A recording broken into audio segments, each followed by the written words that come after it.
Welcome students for the new PowerPoint presentation.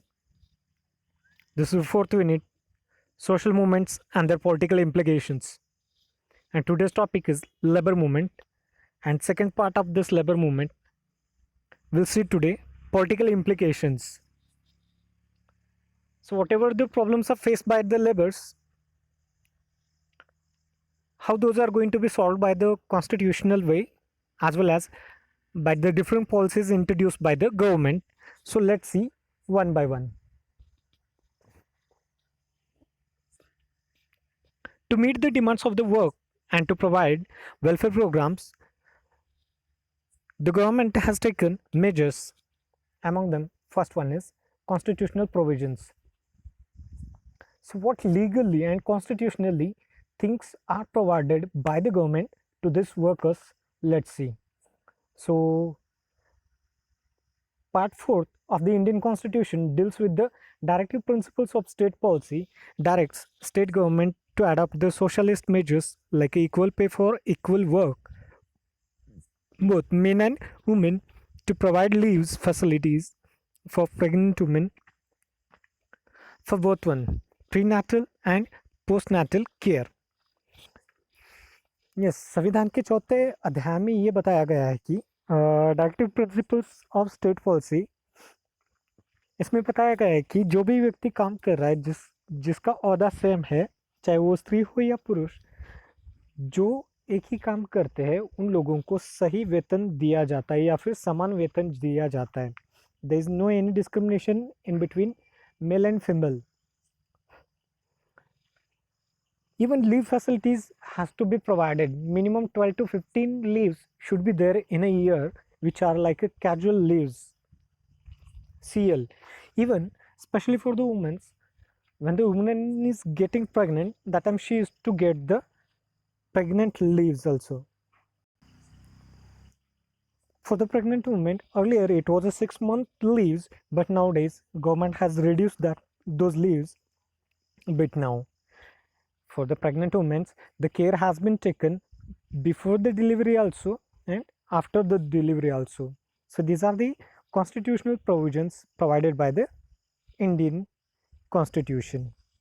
Second point, Government of India have made legislation on the personal labor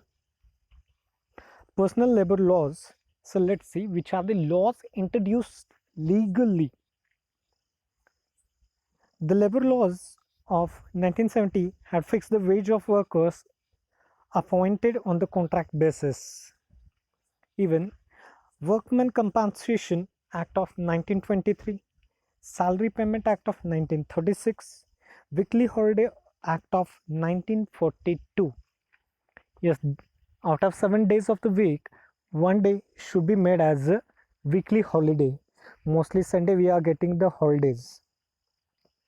Minimum Wage Act of 1948. As per this, the workers are getting nowadays a minimum wage. Earlier it was very less, but nowadays they are getting a good wage. Employee State Insurance Act of 1948. Whenever the person is working any kind of institution, industry, so that person is getting a insurance, that insurance money is going to be deducted by his salary per month. If you want. Even Bonus Act of 1965, the bonus has to be provided once in a year, but some of areas, some of institutions, industries, it's not provided to the employees, but it is compulsory and mandatory made by the government, but still it is not implemented thoroughly. So these are the some of the acts introduced legally for the upliftment of the laborers. Now, to solve the problems of these laborers and give them justice, provide them rights, a few institutions have been established across the country. So let's see some of the prominent labor organizations which are working for the laborers. Among them, first one is All India Trade Union Congress, that is AITUC, All India Trade Union Organization. With the belief in the socialist pattern of society, it started in 1920. It was working as a labor union and came under the grip of communists After the independence, its aim is at nationalize of industries, protection of labor rights and labor welfare.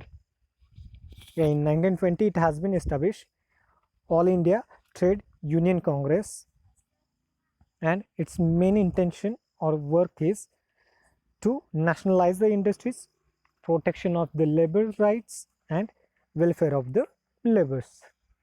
Second one, Indian National Trade Union Congress.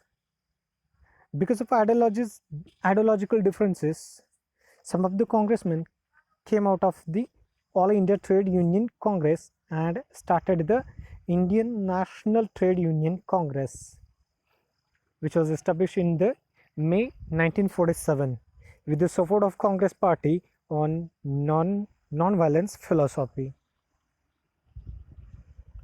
Even it is also going to work for the welfare of the worker itself. Third one, Bharatiya Mazdoor Sangh, BMS, Bharatiya Mazdoor Sangh, which was founded by the Dattopant Thengdi, Dattopant Thengdi, for upholding the